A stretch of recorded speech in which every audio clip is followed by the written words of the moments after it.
Thanks everyone. I'm pretty new to the world of SUDS, so thank you for welcoming me. It's been a challenging few weeks in the world of flood. Over the last 3 weeks, large parts of the UK have been directly affected by bad weather and widespread flooding. So very challenging times. With thousands of my colleagues in the Environment Agency and to the risk management authorities and other partner organisations stopping and slowing day job to support the incident response to protect people and property and communities to try and minimise the risks and to help them recover. That obviously puts us all under perhaps greater scrutiny than we've ever experienced. But of course, every cloud has a silver lining, and it means also that there is greater interest in and enthusiasm for the sorts of solutions that we need to address this flood risk challenge. So let's all rise to that challenge. I'm going to talk today about some of the planning policy context. In my job at the Environment Agency, I've led over the last few years on the MPPF update and continue to work with government on proposed updates to the planning practice guidance, as well as some of the other supporting bits of guidance that exist around flood. So I'm going to touch a little bit on some of those recent changes. Some will have been obvious to you, some perhaps more subtle, but I think worth touching on some of those things. I'll also provide some reminders of some of the existing good stuff that exists in policy and guidance that perhaps we don't always think about in the context of SUDS. Oh, crikey. Oh, goodness, bear with me. Okay. So, when the MPPF was updated, it was 2018 now, although there was a minor update in February last year as well. We got some new, stronger policies around SUDS, with a really strong expectation for the use of SUDS in new development, with a very clear onus being placed on developers to demonstrate with evidence that SUDS were inappropriate if SUDS were being ruled out. So a really high burden of proof on developers. And on major developments in particular, much higher expectations in relation to the operation and maintenance of SUDS throughout their lifetimes, and also greater support for the use of the sorts of above-ground, green, multifunctional SUDS that we'd all like to see more of.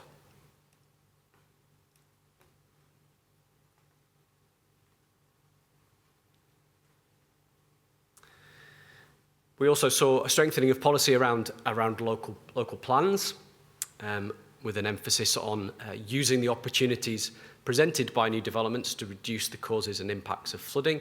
And we've seen a new hook introduced to do with natural flood management, and certainly some aspects of SUDS very much fall under that category. So again, a stronger policy hook from which to hang our work on SUDS. Another new addition was to do with the cumulative impacts of things like development and land use change on local sources of flood risk. And clearly, urbanisation is one of the key causes of those local sources of flood risk, and SUDS one of the key solutions to it. So again, a really helpful strengthening of policy in relation to cumulative impacts. There's a subtle change around the role of local plans in safeguarding the land that we might need for flood risk management infrastructure, so infrastructure that we might need now or at any point in the future. It was changed from land that is needed to land that is likely to be needed, so a slightly lower burden of proof on needing that land. And clearly we're interested in making space for perhaps future bigger, wider flood defences, managed realignment sites, defences in slightly different locations. But the sorts of SUDS systems, particularly at a strategic level, that might be needed to manage risks in places could certainly fall under that category of land that might need safeguarding. and local plans could identify those lands and protect them to the extent that's needed to make sure that delivering those sorts of measures aren't prevented or hindered by future development. Another powerful change as well is in relation to Section 106 contributions. So you perhaps may have experienced that there's a degree of flexibility and uncertainty around Section 106 with lots of negotiations taking place on the planning application stage. There's now a new emphasis on local plans setting out the expectations that local authorities have on developers for developer contributions, with some viability testing done at local plan stage and a very strong expectation that that viability testing will remain valid up until the planning application stage unless there have been some significant changes in circumstances. So that should help to provide all involved with greater certainty about the contributions that might be required.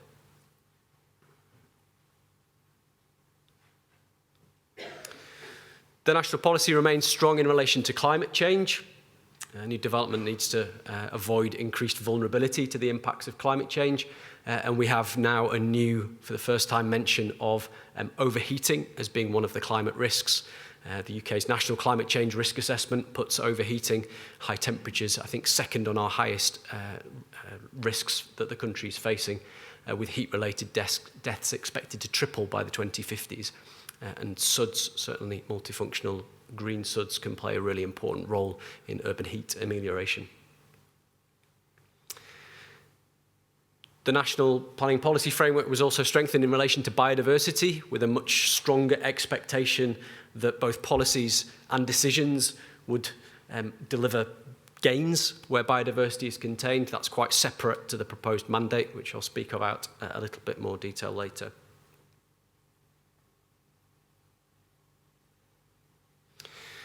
And I've continued to work with government, with MHCLG and DEFRA in particular, since the NPPF was introduced, was updated, to make sure that the planning practice guidance follows with the additional detail and clarity that we need to really put those new NPPF policies into practice. And I don't have a detailed timeline on when we can expect that, but there's a great deal of enthusiasm in government to get that out the door as soon as possible. I suspect the events over the last few weeks will bolster that enthusiasm and need for speed. And we hope to see various areas of the PPG being supportive of the delivery of SUDS, whether that's strengthening the SUDS hierarchy and the expectation for multifunctional SUDS, providing greater clarity about what might be a credible argument for what constitutes sort of inappropriate use of SUDS. We're hoping to include greater detail on the flood risk assessment checklist to try to help some of the problems that Bronwyn set out with driving up the quality of the information that supports planning applications, and with all the benefits that flow from that in terms of speed and certainty of determination. There'll be greater detail as well on reducing the causes and impacts of flooding, particularly around natural flood management, with some greater detail on the sorts of SUDS that might help to deliver overall net improvements in flood risk avoidance. We're also hoping to strengthen some of the narrative around a good design process, encouraging early consideration of SUDS and discussions in the early stages of the conception of development.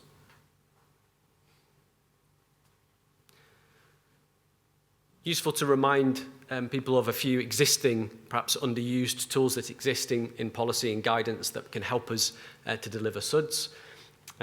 So where existing permitted development rights are causing cumulative localised flooding problems and proving to be unhelpful where sort of urban drainage is concerned, we can draw upon something called an Article 4 direction, which in prescribed areas can remove permitted development rights and make sure that that type of development has to go through the planning process, giving us more opportunity to influence the sorts of design solutions that will help with those problems.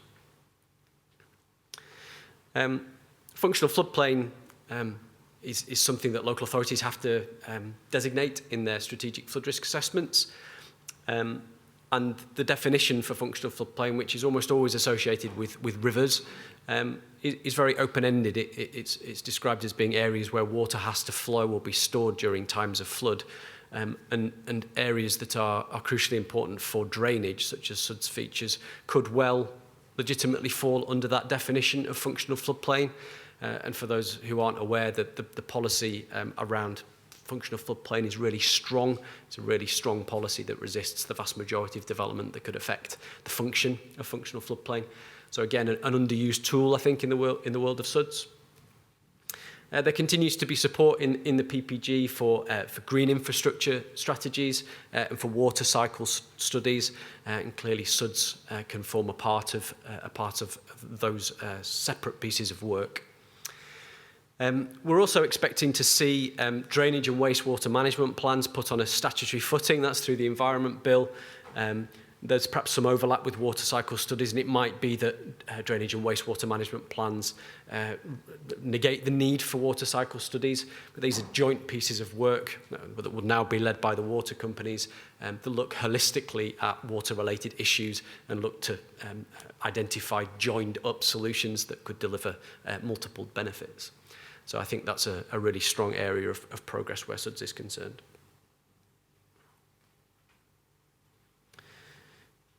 Another thing to highlight is the perhaps lesser known climate change duty.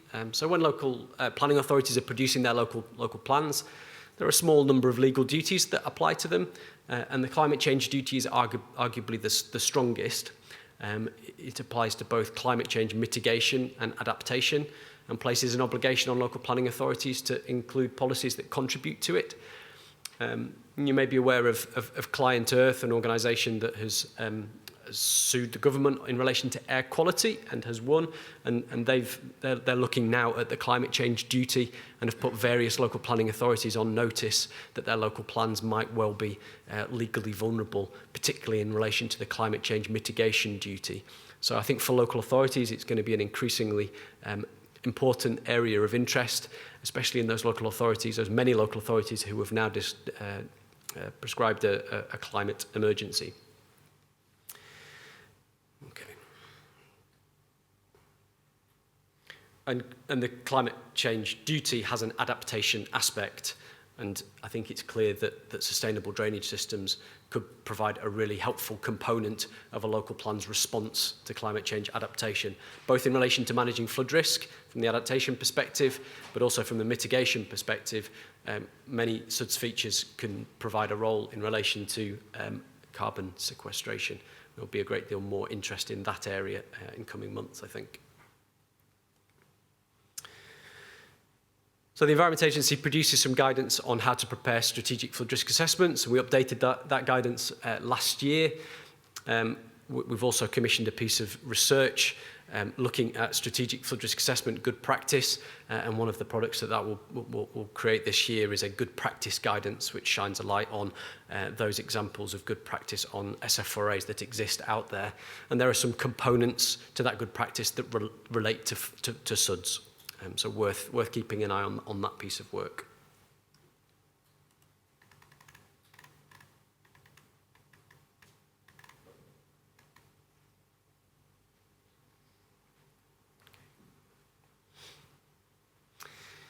We have National Flood Risk Standing Advice, which acts as a sort of screening tool to allow us to focus the resource that we have in the Environment Agency on the highest risk applications.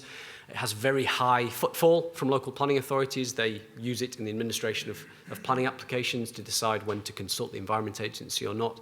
And we took the opportunity last year to include a nice clear section highlighting their consultation obligations with the lead local flood authority.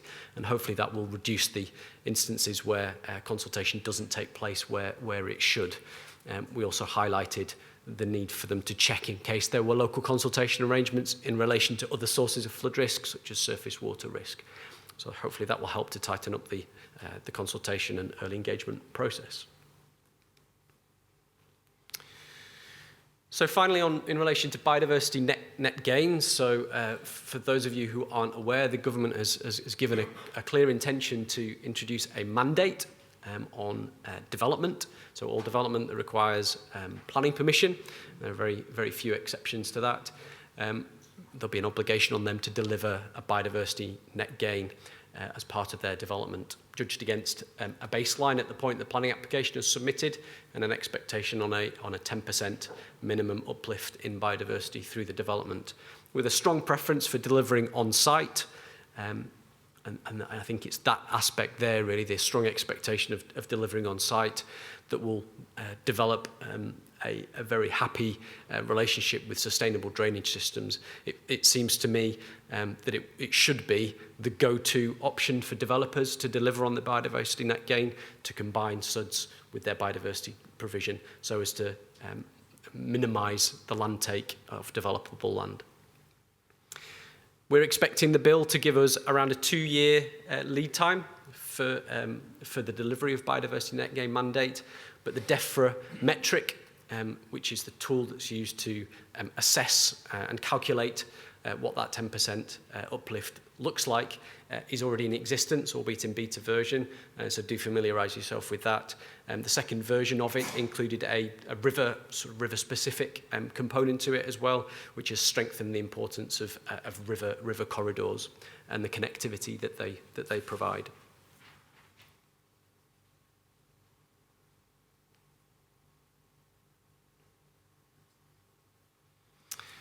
Okay, so to conclude then, I think the policy context for SUDs is really positive. I don't think we could ask for much more in terms of planning policy. I think there are perhaps some underused bits of the MPPF and PPG that we could make more use of, but I think there are many other aspects to delivery that probably there's greater mileage in for delivering SUDs. And there's huge amounts of excellent work, I think, that's continuing around SUDs in what I'm finding is a very active and positive and engaged community, particularly around things like better understanding the benefits of SUDs, being able to demonstrate the benefits that they deliver, and working together to improve on deliverability. So for me, it's a very positive tone. Policies are already good, and I think there are some helpful things on the horizon that are going to help further. Thanks very much.